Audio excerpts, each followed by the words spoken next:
तर चला विद्यार्थी मित्रांनो, खूप दिवस झाले आपला काय झालेला आहे, युट्यूबला व्हिडिओ पडलेला नाही. काय झालं होतं, आपल्या चालू होत्या समसमीका सिरीज. काय चालू होती? समसमीका सिरीज चालू होती, पण काही कारणास्तव सर बाहेरगावी गेल्यामुळं काय सरनं व्हिडिओ अपलोड केलेला नाही. तर आपल्या समसमीकेमधला जो आपला पहिला झाला होता इतिहास, काय झालं होतं, इतिहास नंबर 2 चा भाग कोणता आहे? आता पाहायचा आहे भूगोल. कशातला आहे? समसमीका मधला. उद्यापासून आपली जी आर्मीची सिरीज आहे, कशा सिरीज? आर्मीची series science. काय फक्त सायन्स या विषयावर काय होणार आहे, व्हिडिओ पडणार आहे. तरी सर्वांनी ते व्हिडिओ काळजीपूर्वक पाहायचे व आपल्या जे GR क्लासेस जो चॅनल आहे त्या चॅनलला काय करायचंय, सबस्क्राईब करायचंय. तर चला काय पाहायचं आज? भूगोल. कोणता विषय पाहायचा आपल्याला? भूगोल. भूगोल मधलं पहा, भारत व पाकव्याप्त काश्मीरमध्ये सीमारेषेला काय म्हणतात? आपले जे दोन देश आहेत, कोणते देश आहे? भारत आणि पाकिस्तान. कोणते देश आहे? भारत आणि पाकिस्तान. भारत आणि पाकिस्तान या दोन देशादरम्यान एक आपली एक काय बॉर्डर काय तयार केलेली आहे? बॉर्डर तयार केलेली आहे आणि त्याला आपण म्हणतो LOC. काय म्हणतो? LOC, line of control. काय? Line of control. ज्याने की भारताचं जिथपर्यंत काय, जिथपर्यंत भारताचं स्थान आहे, काय जिथपर्यंत भारताची जी आपली जी सीमा आहे तिथपर्यंत आपण काय करू शकतो, आपला जे भारतीय जवान आहेत तिथपर्यंत काय तैनात करू शकतो. आणि जिकडं ज्यावेळेस पाकिस्तानचं काय, पाकिस्तानचं जिथपर्यंत जागा आहे तिथपर्यंत जे पाकिस्तानचे जवान त्या लाईन पर्यंतच काय आपली हक्क गाजवू शकतात, अन्यथा इकडे भारताच्या आत ते प्रवेश करू शकत नाही. याच्या दरम्यान एक सीमारेषा आहे. काय? एक सीमारेषा.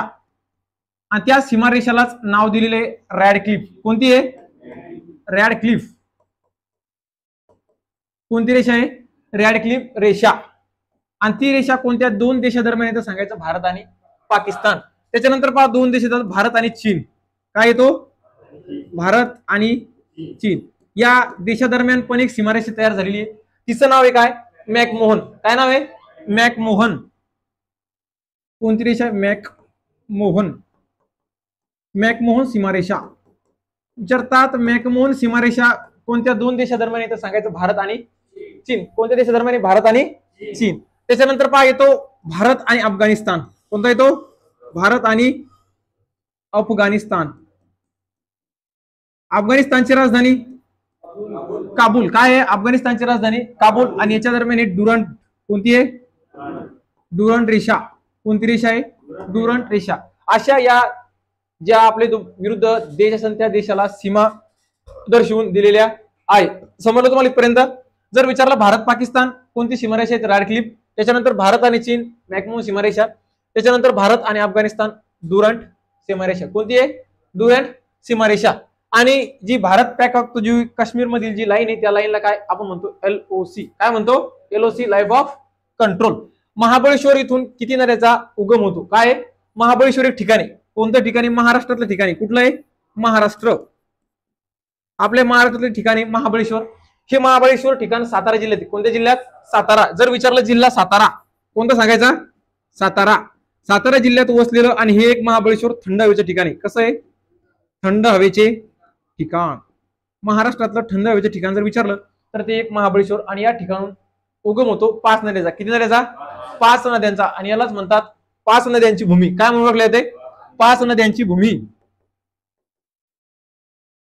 5 नद्यांची भूमी. कोणत्या शहराला ओळखल्या तर भाऊ? महाबळेश्वर. कोणत्या? पहा कृष्णा, त्याच्यानंतर कोयना, त्याच्यानंतर वेण्णा, सावित्री आणि गावित्री. विचारतात प्रश्न विचारला तो यापैकी कोणत्या नदीचा उगम हा महाबळेश्वर मध्ये होत नाही? यापैकी 3 नद्या दिल्या जातात आणि एक नदी दिली जात नाही. त्यासाठी लक्षात ठेवायचं कृष्णा, कोयना, वेण्णा, सावित्री आणि गायत्री या 5 नद्याचा संगम होतो महाबळेश्वरला. त्याच्यानंतर पहा असतो प्रीती, याला असतो संगम. काय होतो? संगम. या जेवढ्या नद्या आहेत या नद्याचे काय झालेले? सातारा या ठिकाणी, सांगली या ठिकाणी काय झालेले? संगम झालेला आहे. पहिला संगम होतो कृष्णा आणि कोयना. कोणत्या नद्याचा होतो? कृष्णा व कोयना या दोन नद्याचा संगम होतो. पहा कोणत्या ठिकाणी? तर ते होतो कराड. कोणत्या ठिकाणी होतो? कराड, सातारा.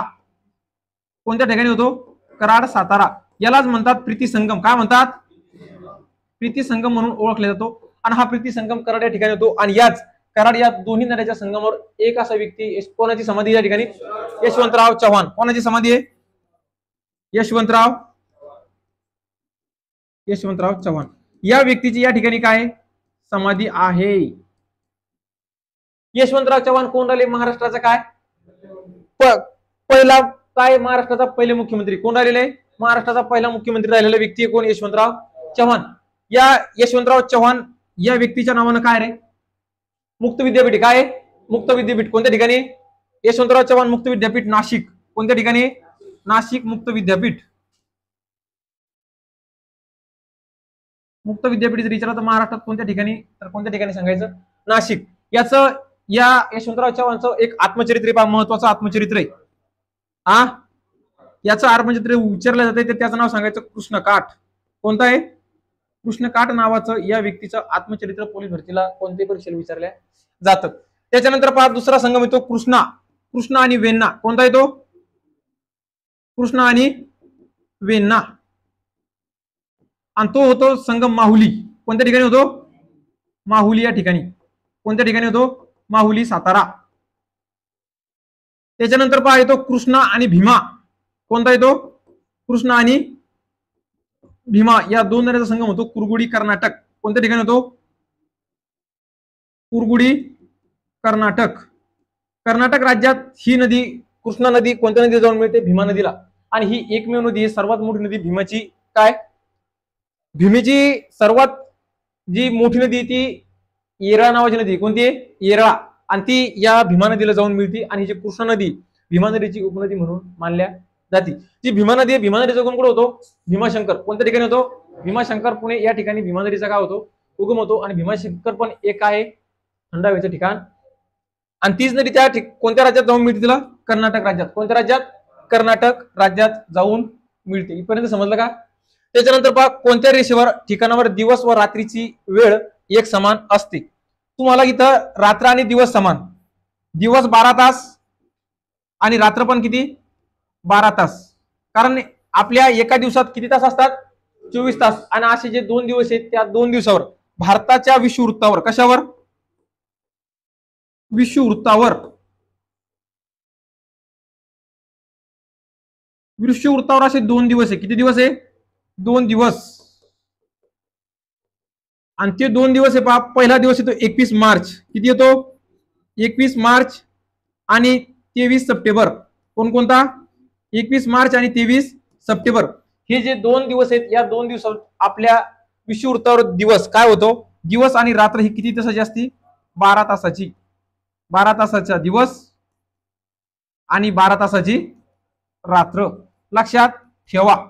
12 तासाची रात्र. विचारतात भारतात आपल्या जे काय असतंय दिवस, दिवसाचं प्रमाण असतंय सर्वात लहान दिवस कोणता? सर्वात लहान दिवस कोणता दिवस आहे मला सांगा बरं? सर्वात लहान दिवस.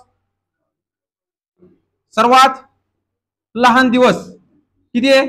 दक्षिण गोलार्धात आणि उत्तर गोलार्धात. कोणत्या गोलार्धात? दक्षिण गोलार्धात जर विचारलं तर सांगायचा 22 डिसेंबर. किती सांगायचा? 22 डिसेंबर. कोणता दिवस आहे? 22 डिसेंबर हा जो दिवस आहे तो काय होतो? सर्वात लहान दिवस मानला जातो. आणि कोणते 2 दिवस आहेत की त्या दिवसावर भारतामध्ये जसे 2 दिवस त्यात रात्र आणि दिवस ही समान असते? कोणत्या तारखा सांगायच्या?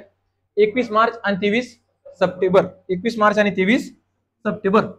त्याच्यानंतर पहा सिंधू नदीचा उगम कुठे झालेला आहे? सर्वात महत्वाची नदी आहे सिंधू. कोणती नदी आहे? सिंधू नदी. कोणती नदी आहे? मला सांगा. हडप्पा संस्कृती ही संस्कृती कोणत्या नदीकाठी वसलेली आहे भाऊ? सिंधू नदी. कोणत्या नदीकाठी? सिंधू नदीकाठी. आणि या सिंधू नदीचा उगम होतो मानसरोवर तिबेट चीन मध्ये. कुठे होतो? मानसरोवर चीन हिमालयात. कुठे होतो? हिमालय. कोणत्या पर्वतात होतो? हिमालय पर्वतातून. चीन कोणत्या देशात? चीन. या मला सांगा चीनची राजधानी काय? जर विचारलं तुम्हाला चीनची राजधानी तर सांगायची बीजिंग. काय सांगायची?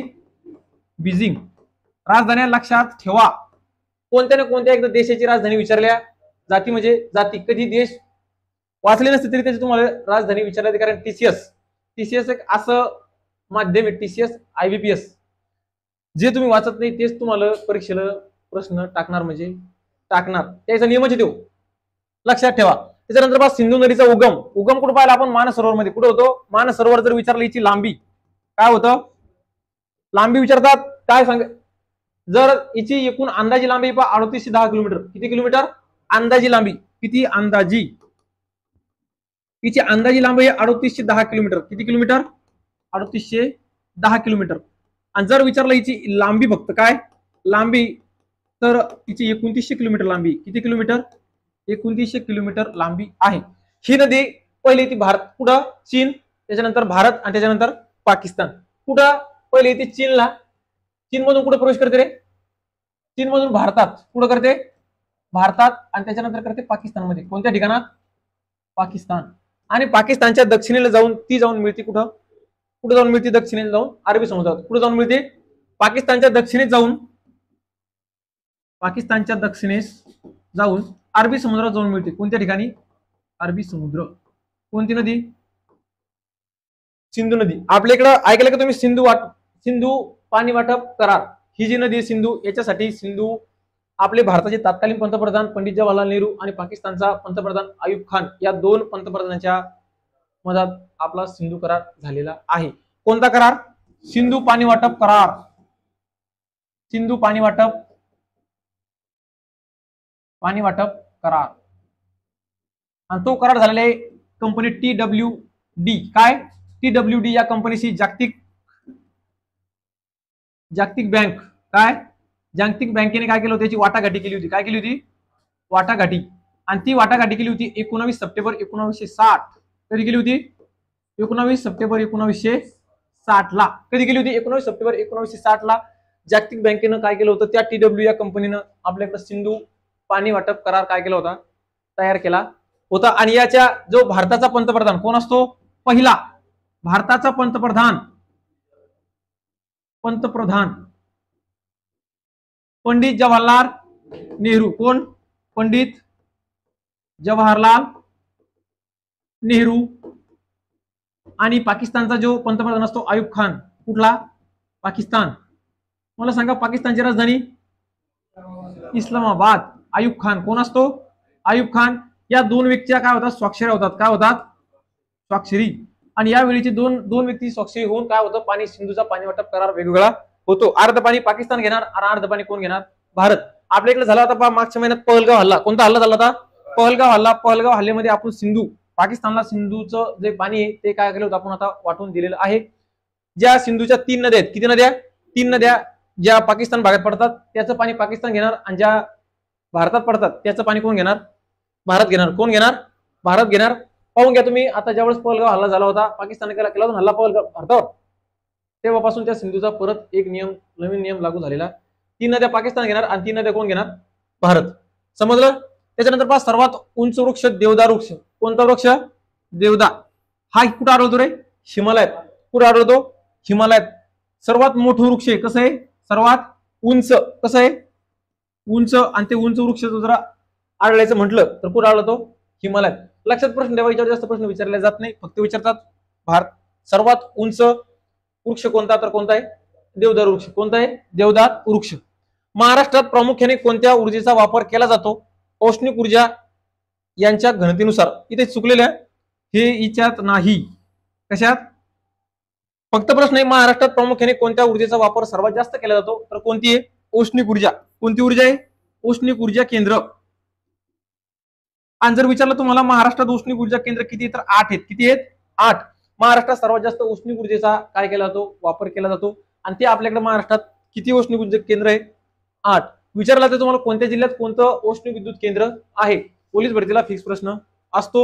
आर्मीला पण प्रश्न विचारला जातो की भारतातला सर्वात मोठा काय, भारतातला सर्वात मोठा औष्णिक विद्युत प्रकल्प कोणता, हा प्रश्न विचारला जातो कुठं, केंद्राच्या परीक्षेला. कोणत्या, केंद्राच्या परीक्षेला. महाराष्ट्रात पहा कोणता आहे, सर्वात पहिला येतो पारस. कोणता येतो, पारस. आणि हा पारस कोणत्या ठिकाणी तर सांगायचा, अकोला. कोणत्या ठिकाणी, अकोला, पारस. त्याच्यानंतर पहा येतो बीड, परळी वैजनाथ. परळी वैजनाथ औष्णिक विद्युत केंद्र हे कोणत्या ठिकाणी तर सांगायचं, कोणत्या जिल्ह्यात आहे तर सांगायचं बीड. कोणत्या जिल्ह्यात आहे, बीड. त्याच्यानंतर पहा येतो खापरखेडा. कोणता येतो, खापरखेडा. खापरखेडा औष्णिक विद्युत प्रकल्प नागपूर जिल्ह्यात आहे. कोणत्या जिल्ह्यात, नागपूर. त्याच्यानंतर पहा येतो कोराडी औष्णिक विद्युत प्रकल्प. कोणता येतो, कोराडी औष्णिक विद्युत प्रकल्प. आणि तो सांगायचा, तो पण कोणत्या जिल्ह्यात आहे, नागपूर. कोणत्या जिल्ह्यात आहे, नागपूर. त्याच्यानंतर येतो चंद्रपूर. कोणता येतो, चंद्रपूर औष्णिक विद्युत प्रकल्प. तो कोणत्या जिल्ह्यात आहे तर तो पण चंद्रपूर जिल्ह्यात आहे. त्याच्यानंतर येतो भुसावळ. कोणता येतो, भुसावळ. आणि तो आहे जळगाव मध्ये. कोणत्या जिल्ह्यात आहे, जळगाव. त्याच्यानंतर पहा येतो भुसावळ झाल्यानंतर त्याच्यानंतर येतो डहाणू. कोणता येतो, डहाणू. आणि तो डहाणू येतो पालघर मध्ये. कुठे येतो, पालघर, आणि शेवटचा आहे तो एकलहरे, आणि याच्यावर जास्त पोलीस भरतीचा जास्त फोकस असतो. एकलहरे कोणता? एकलहरे उष्ण विद्युत प्रकल्प कोणत्या जिल्ह्यात येतं सांगायचं? नाशिक. कोणत्या जिल्ह्यात आहे?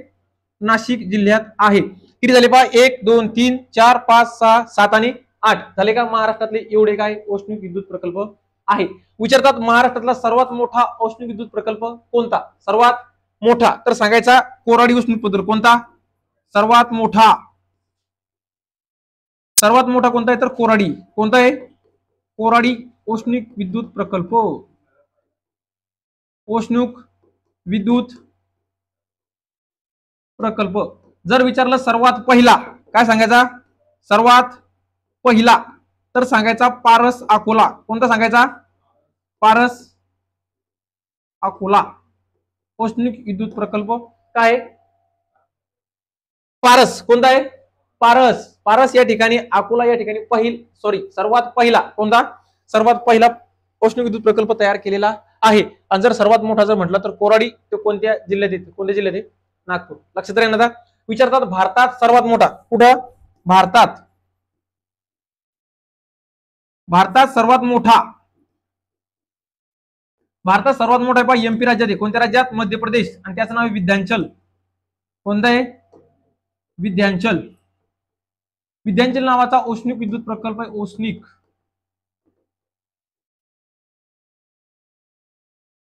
हा प्रकल्प कोणत्या राज्यात आहे विचारतात? सर्वात मोठा तर कोणत्या राज्यात सांगायचा?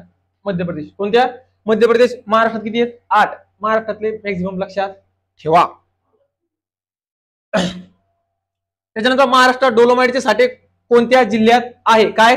महाराष्ट्रात डोलोमाइटचे साठे कोणत्या जिल्ह्यात? डोलोमाइट कोणत्या जिल्ह्यात? तो पहा, डोलोमाइट हा 3 जिल्ह्यात सर्वाधिक आढळल्या जातो. इथं काय सांगितलं तुम्हाला? रत्नागिरी. काय सांगितलंय? रत्नागिरी. त्याच्यानंतर पाहतो चंद्रपूर. कुठं आढळतो? चंद्रपूर या ठिकाणी काय आढळतो आपल्याला? डोलोमाइटसाठी. चंद्रपूर झाल्यानंतर त्याच्यानंतर पाहतो गडचिरोली. कोणता आहे तो? गडचिरोली. या ठिकाणी पण काय होतात आपल्याला? डोलोमाइटचे साठे जास्त पण नाही पण कमी प्रमाणात आढळल्या जातात. आणि सर्वात जास्त जर साठं जर म्हटलं तर ते सर्वात जास्त कोणत्या ठिकाणावर आढळल्या जाते? तर ते कोणत्या ठिकाणी आढळलं जाते? रत्नागिरी. कोणत्या ठिकाणी? त्याच्यानंतर पाहतो बॉक्साईड. काय येतो? बॉक्साईड. आणि हा जो बॉक्साईड नावाचा जो काय साठा आहे तो कोणत्या ठिकाणी आणि कोणत्या जिल्ह्यात? जर तुम्हाला जिल्हा जर विचारला बॉक्साईडचा सांगायचा कोल्हापूर. कोणता सांगायचा? कोल्हापूर आणि सिंधुदुर्ग. कोल्हापूर आणि सिंधुदुर्ग या 2 जिल्ह्यात बॉक्साईडचं प्रमाण सर्वात जास्त आढळले जाते. त्याच्यानंतर पाहतो एक खनिज येते दगडी कोळसा. कोणता येतो? दगडी कोळसा. आणि तो दगडी कोळसा महाराष्ट्रातले जिल्हे पहा नंबर 1 नंबर लागतो चंद्रपूर. कोणता लागतो? चंद्रपूर. या ठिकाणी सर्वात मोठी खाणे बल्लाळपूर. कोणत्या ठिकाणी?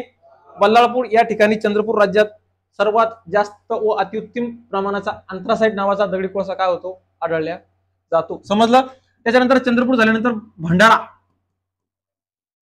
त्याच्यानंतर गोंदिया आणि गडचिरोली या आणि थोडा नागपूर या 4 ते 5 जिल्ह्यात थोडा दगडी कोळशाचं प्रमाण आढळल्या जाते. पण सर्वात जास्त विचारलं तर कोणत्या जिल्ह्यात? चंद्रपूर. कोणत्या जिल्ह्यात? चंद्रपूर. मला सांगा चंद्रपूर वाघाची राजधानी म्हणून कोणत्या जिल्ह्याला ओळखले जाते? वाघाची राजधानी.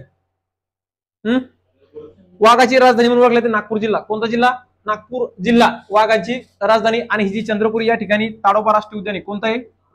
ताडोबा राष्ट्रीय उद्यान. मला सांगा ताडोबा राष्ट्रीय उद्यान कशासाठी फेमस आहे? मगरसाठी आणि वाघासाठी फेमस असलेलं ताडोबा राष्ट्रीय उद्यान चंद्रपूर या जिल्ह्यात आहे. त्याच्यानंतर पण नाशिक शहर कोणत्या नदीकाठावर वसलेलं आहे? कोणती नदी आहे? गोदावरी नदी. काय? गोदावरी नदी.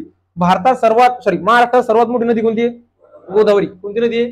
गोदावरी नदी महाराष्ट्रात सर्वात मोठी नदी आहे. महाराष्ट्रातून प्रवास करते किती किलोमीटरचा? 668 किलोमीटरचा. किती किलोमीटरचा प्रवास करते? जर विचारलं किलोमीटरचा प्रवास तर 668 किलोमीटर. आणि भारतातून प्रवेश करते 1465. किती करते? भारतातून प्रवेश करते 1400. जर विचारलं ही झाली महाराष्ट्रात. कुठं झाली? महाराष्ट्र. जर विचारलं भारतात तर भारतात करते 1465 किलोमीटरचा. किती किलोमीटर? 1465 किलोमीटरचा प्रवास करणारी नदी एकमेव ती कोणती नदी आहे? गोदावरी नदी. आणि याच नदीला म्हणतात भारताची दक्षिण गंगा. काय म्हणतात? भारताची दक्षिण गंगा. हिला ऊर्ध्वगंगा म्हणतात किंवा दक्षिण गंगा म्हणून ओळखल्या जाणारी नदी जर म्हटलं तर कोणती आहे? गोदावरी. कोणती नदी आहे? गोदावरी नदी. हिला ऊर्ध्वगंगा म्हणून तरी ओळखले जाते. कोणती गंगा? ऊर्ध्वगंगा नदी. मला सांगा इथं आपल्याला आता पाहिजे शहर. मला सांगा धुळे शहर कोणती नदी काठावर? धुळे. धुळे शहर पांझरा नदी काठावर आहे. कोणती नदी? पांझरा. त्याच्यानंतर नंबर 2 अकोला. अकोला शहर कोणती नदी काठावर आहे? मोरणा नदी. कोणती नदी? मोरणा. धुळे, त्याच्यानंतर पांझरा, त्याच्यानंतर हिंगोली. हिंगोली शहर कोणत्या नदी काठावर सांगायचं? कयाधू. त्याच्यानंतर अहमदनगर. अहमदनगर शहर सीना नदी काठावर आहे. कोणत्या नदी काठावर आहे? सीना. त्याच्यानंतर मला सांगा नागपूर शहर. नागपूर शहर नाग नदी काठावर नाही का पेंच नदी काठावर आहे? नागपूर नाग नदी काठावर आहे. कोणत्या नदी काठावर आहे? नाग नदी काठावर आहे. कोणत्या नदी काठावर? नाग. त्याच्यानंतर मला सांगा माजलगाव कोणत्या नदी काठावर आहे? माजलगाव ते सिंदफणा नदी काठावर आहे. कोणत्या? सिंदफणा. छत्रपती संभाजीनगर. छत्रपती संभाजीनगर खांब नदी काठावर आहे. कोणत्या नदी काठावर आहे? खांब नदी. त्याच्यानंतर पहा जालना शहर. जालना. जालना शहर कुंडलिका नदी काठावर आहे. कोणत्या? कुंडलिका. कोणती नदी काठावर आहे? कुंडलिका.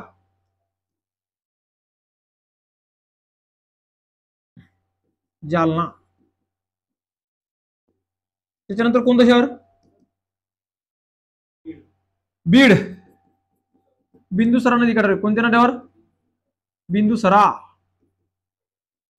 त्याच्यानंतर पहा इंद्रायणी नदी काठी. कोणता? देहू आळंदी. देहू आळंदी. इंद्रायणी नदी काठावर. कोणत्या? इंद्रायणी. त्याच्यानंतर पुणे शहर कोणत्या नदी काठावर? मुळा मुठा. पुणे शहर कोणतं शहर? पुणे. मुळा मुठा. त्याच्यानंतर मला सांगा पंढरपूर कोणत्या नदी काठावर? भीमा नदी काठावर. कोणत्या नदी काठावर? भीमा. आणि याला जी ठिकाणी भीमा नदीला म्हणतात चंद्रभागा. काय म्हणतात? हिला चंद्रभागा का ओळखतात? कारण पंढरपूर या ठिकाणी ती काय झालेली चंद्राच्या कोरेप्रमाणे काय केलं तिने सर्कल मारलेला आहे म्हणून तिला काय ओळखतात?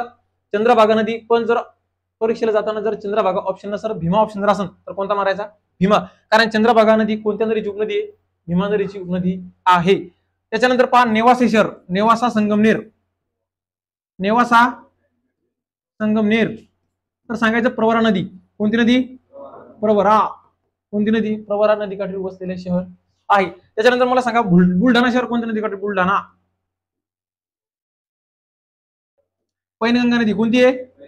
पैनगंगा किंवा नळगंगा. कोणती? पैनगंगा किंवा नळगंगा. पहा धुळे शहर पांझरा नदी. अकोला, मोरणा, हिंगोली, कयाधू, अहमदनगर, सीना, नागपूर, नाग, माजलगाव, सिंदफणा, छत्रपती संभाजीनगर खांब नदीवर आहे. जालना कुंडलिका नदीवर आहे. बीड, बिंदुसरा, देहू आळंदी, इंद्रायणी, पुणे, मुळामुठा, पंढरपूर, भीमा, चंद्रभागा, नेवासे संगमनेर, प्रवरा आणि बुलढाणा कोणत्या नदीवर आहे? पैनगंगा. कोणतं शहर राहिलं एखादं सांगा? मुंबई.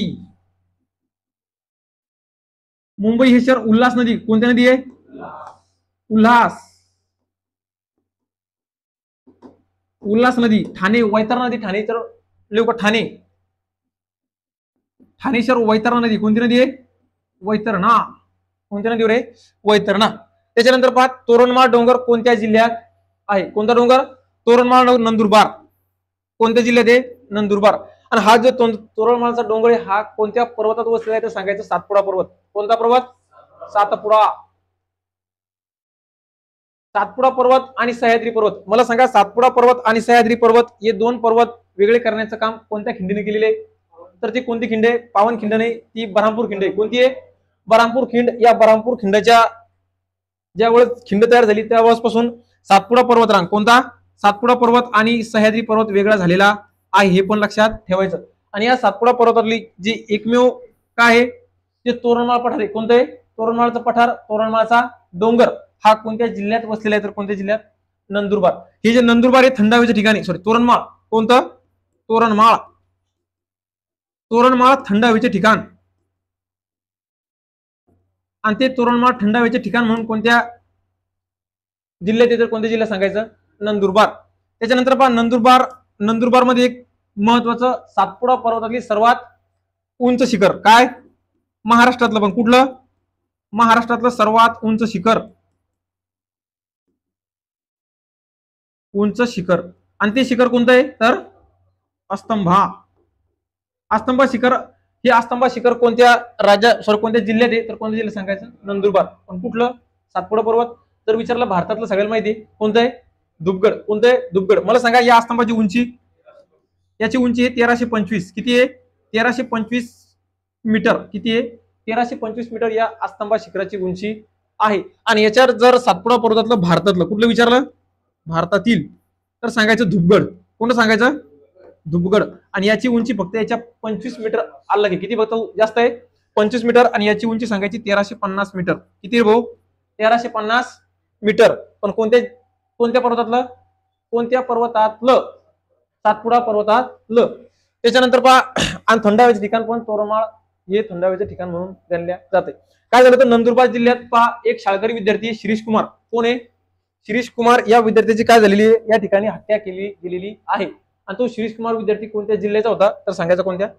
नंदुरबार. या जिल्ह्याला आदिवासींचा जिल्हा म्हणून ओळखला जातो. कोणता? आदिवासी जिल्हा.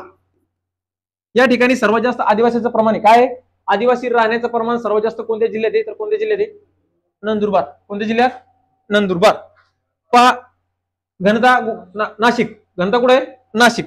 पहा हे कॅन्सल आहे. गोदावरी नदीचा उगम कुठे होतो? आला परत. गोदावरी नदीचा उगम होतो त्र्यंबकेश्वर नाशिक. कोणत्या ठिकाणी होतो?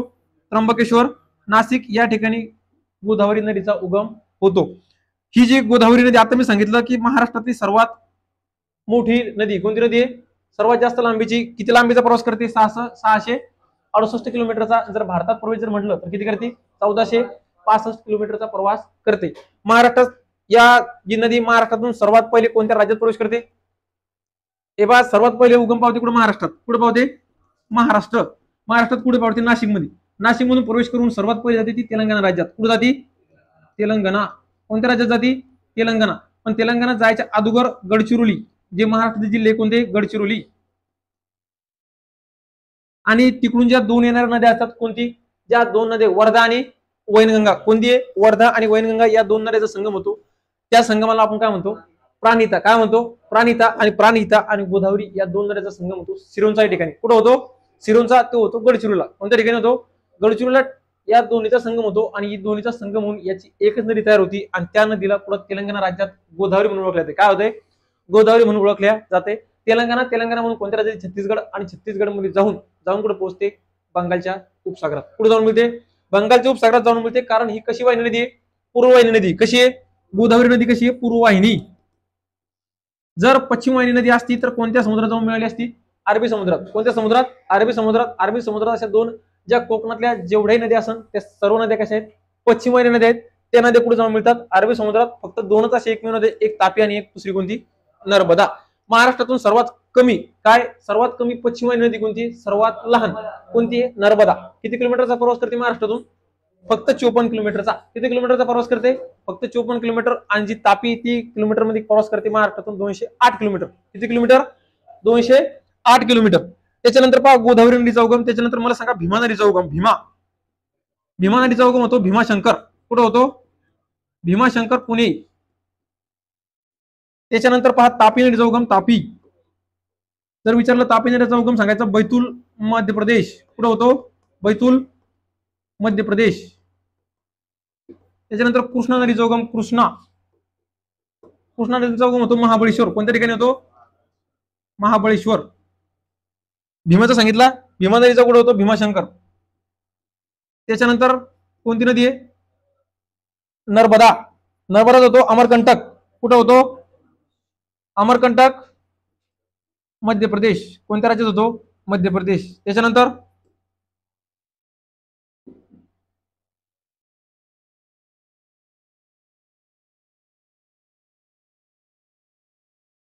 समजलं का?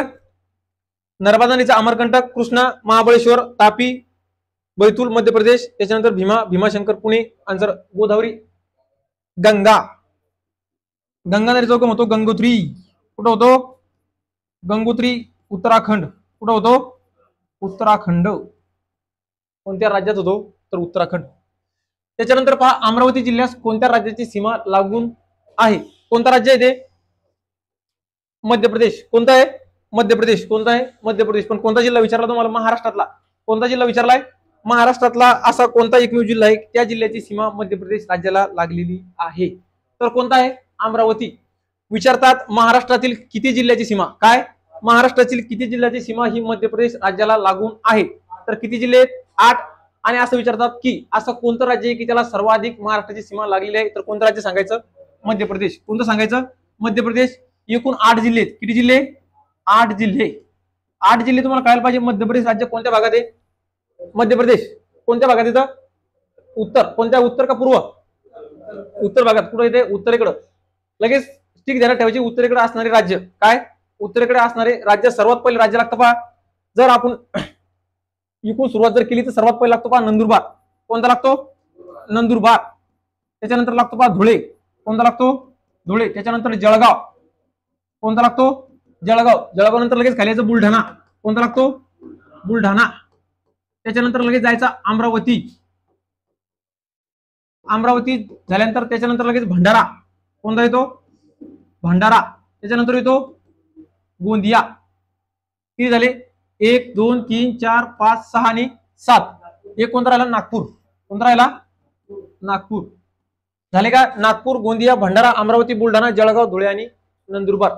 या 8 जिल्ह्याच्या सीमा कोणत्या राज्याला लागलेल्या आहे? कोणत्या राज्याला? मध्य प्रदेश. त्याच्यानंतर जवळचं राज्य येतो कर्नाटक. त्याच्यानंतर येतो गुजरात. त्याच्यानंतर येते छत्तीसगड. गुजरातला कर्नाटक लागतात 7, तेलंगणा लागतात 4, त्याच्यानंतर गुजरात राज्य लागतात 4 आणि छत्तीसगड लागतात किती? 2. किती लागतात? 2. पहा, पहिलं राज्य येते कोणतं? कर्नाटक. कोणतं येतो? कर्नाटक. या कर्नाटक राज्याला किती लागतात? 7. त्याच्यानंतर कर्नाटकमध्ये कोणकोणते 7 लागतात? सर्वात पहिली लागते नांदेड. कोणती लागते? नांदेड. मला सांगा, कर्नाटक हे महाराष्ट्राच्या कोणत्या दिशेला आहे? कर्नाटक. कोणत्या दिशेला येते कर्नाटक?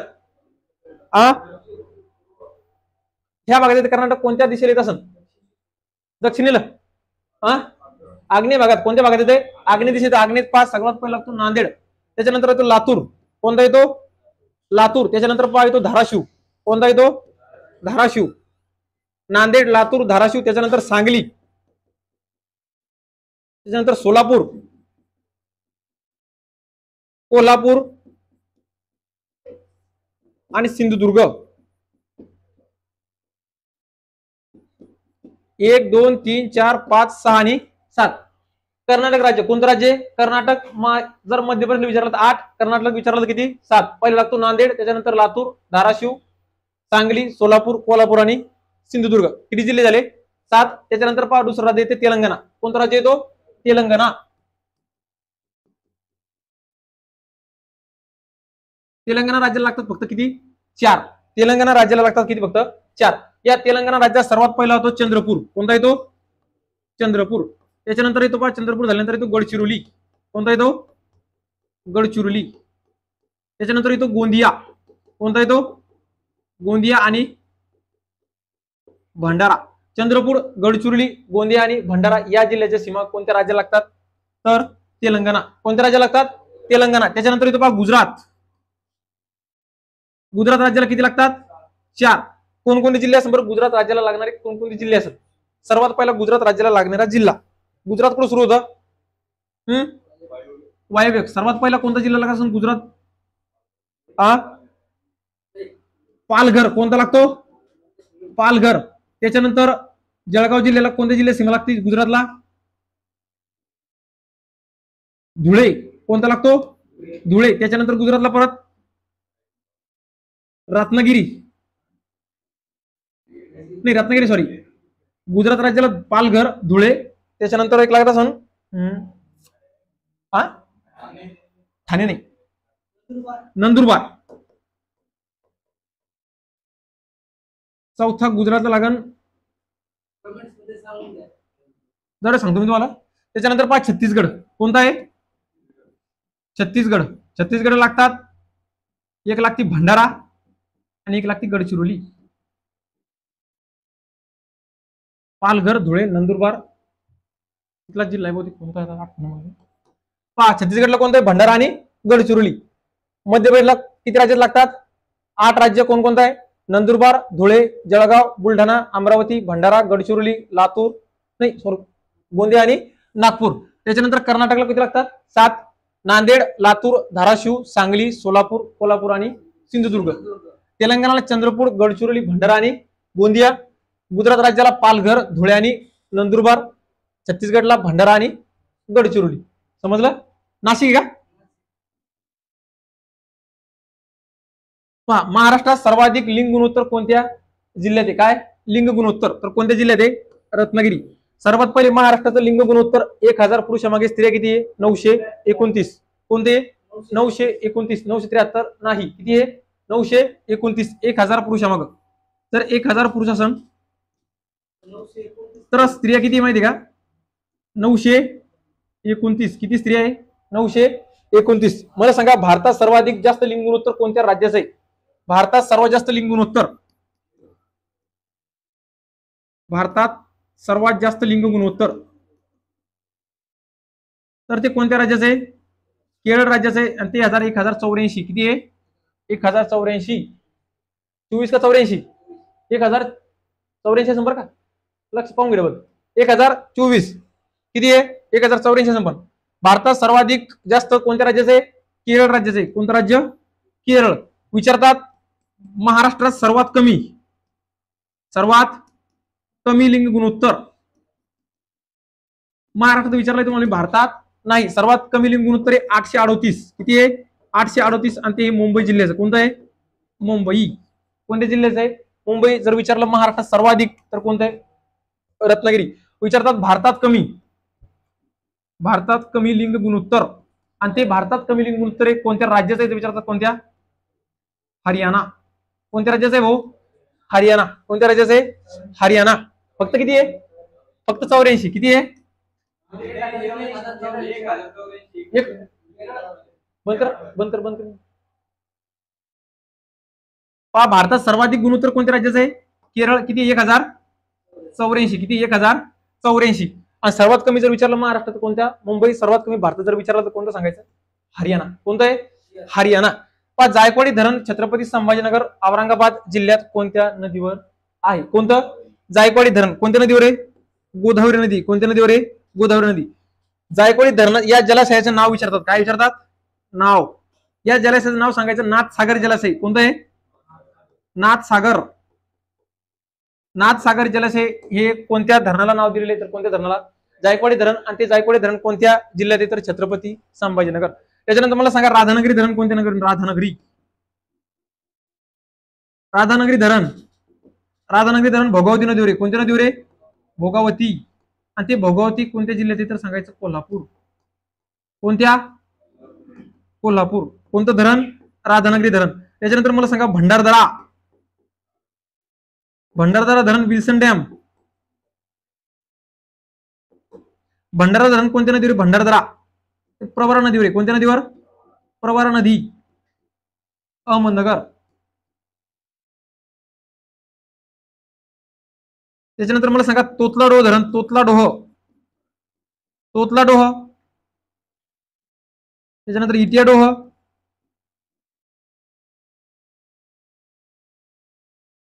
आणि त्याच्यानंतर पहा माणिकडोह. किती धरण आहे?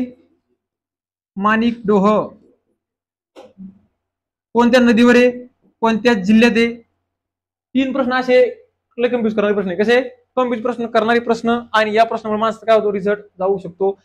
तोतलाडोह, इटियाडोह आणि कोणता? माणिकडोह. डोह सगळे काय दिसतात? सारखेच, पण प्रत्येक वेगवेगळ्या जिल्ह्यात आहे आणि वेगवेगळ्या नदीवर आहे. जर विचारलं तोतलाडोह धरण कोणत्या नदीवर आहे? सांगायचं पेंच. कोणत्या नदीवर आहे? पेंच. जिल्हा विचारतात नागपूर. कोणत्या नदीवर आहे? नागपूर. त्याच्यानंतर येतो इटियाडोह. कोणता येतो? इटियाडोह हा गाढवी नदीवर आहे. कोणत्या नदीवर? गाढवी नदी. आणि तो गाढवी नदीवर आहे गोंदिया जिल्ह्यात. कोणत्या जिल्हा आहे? गोंदिया. गडचिरोली नाही. त्याच्यानंतर पहा येतोय माणिकडोह. कोणता? माणिकडोह. आणि हा माणिकडोह आहे कुकडी नदीवर. कोणत्या नदीवर आहे? कुकडी नदीवर. तो आहे पुणे जिल्ह्यात. कोणत्या जिल्ह्यात आहे? पुणे. नागपूर, गोंदिया आणि पुणे. तोतलाडोह, पेंच, इटियाडोह गाढवी नदीवर, गोंदिया, आणि माणिकडोह जर विचारलं तर कुकडी नदीवर, पुणे. त्याच्यानंतर कोणतं धरण आठवत तुम्हाला? उजनी धरण. भीमा नदीवर आहे. कोणत्या नदीवर आहे? भीमा कोणत्या जिल्ह्यात जर सांगायचं सोलापूर, कोणत्या जिल्ह्यात आहे? सोलापूर. त्याच्यानंतर येळवंडी धरण, नाही कोणतं धरण?